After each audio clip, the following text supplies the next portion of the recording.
क्रोधी बालक। एक गांव में एक लड़का अपने माता पिता के साथ रहता था।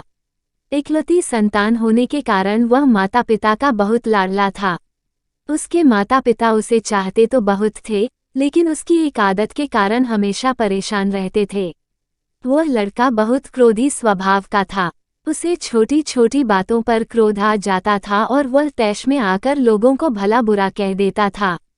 इसलिए पड़ोसी से लेकर स्कूल के दोस्तों तक ने उससे किनारा कर लिया था। माता पिता ने उसे कई बार समझाया, लेकिन उसके स्वभाव में बदलाव लाने में असमर्थ रहे। एक दिन पिता को एक युक्ति सूझी और उसने लड़के को अपने पास बुलाया। एक हथौड़ा और कीलों से भरी हुई थैली देते हुए पिता ने लड़के से कहा, बेटा, अब से जब भी तुम्हें क्रोध आए, तुम इस थैले में से एक कील निकालना और हथौड़े की मदद से घर के सामने की दीवार पर ठोंक देना। ये तुम्हारा क्रोध शांत करने में मदद करेगा। लड़के ने पिता की बात मानकर वह थैला और हथौड़ा ले लिया। उसके बाद से जब भी उसे क्रोध आता, वह दौड़कर घर के सामने वाली दीवार तक जाता और थैले में से एक कील निकालकर उसे दीवार पर ठोंक देता। इस तरह पहले दिन उसने 40 कीलें दीवार पर ठोंकी। उसे थोड़ी थोड़ी देर में क्रोध आ जाता था, इसलिए उसे बार बार दीवार तक जाना पड़ता था और वहां कील ठोकनी पड़ती थी। कुछ दिनों में वह इससे तंग आ गया और उसने तय किया कि वह अपने क्रोध पर नियंत्रण करने की कोशिश करेगा। धीरे धीरे उसने अपने क्रोध पर नियंत्रण करना प्रारंभ किया और दीवार पर ठुकी हुई कीलों की संख्या कम होने लगी। ऐसा भी दिन आया जब लड़के ने दीवार पर एक भी कील नहीं ठोकी। उसने अपने क्रोध पर पूरी तरह नियंत्रण कर लिया था।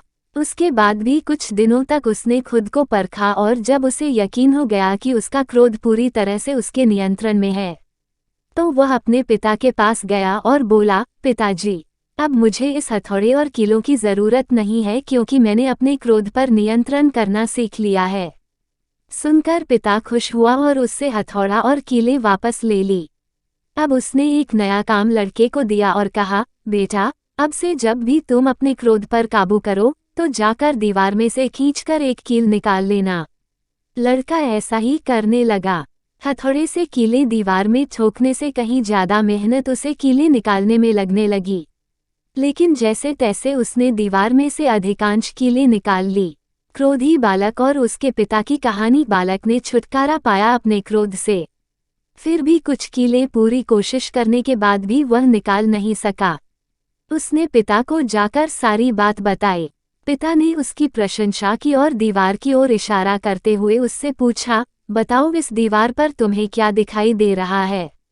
मुझे कुछ छेद दिखाई पड़ रहे हैं पिताजी, लड़के ने उत्तर दिया। पिता ने उसे समझाया, कील तुम्हारा वह क्रोध था जिसे तुम कड़वे शब्द रूपी हथौड़े के द्वारा लोगों के हृदय में ठोक दिया करते थे। जैसा तुम देख रहे हो कि कील निकाल देने के बाद भी दीवार पर हुए छेद बरकरार है और कुछ कीलें तो ऐसी भी हैं जिसे तुम निकाल भी नहीं पाए हो। अब तुम चाहे कितनी भी कोशिश कर लो, ये दीवार पहले जैसी नहीं हो सकती। ठीक उसी तरह क्रोध में शब्द रूपी बाण से लोगों को पहुंचाया गया आघात तीस बनकर उनके हृदय में रह जाता है और तमाम प्रयासों के बाद भी पूरी तरह से समाप्त नहीं होता। इसलिए क्षणिक आवेश में आकर गलत शब्दों का उपयोग कर दूसरों को चोट मत पहुंचाओ। सीख, शब्द रूपी बाण लोगों के दिल पर आघात पहुंचाते हैं, इसलिए क्षणिक आवेश में आकर गलत शब्दों का उपयोग कर दूसरों को चोट मत पहुंचाओ।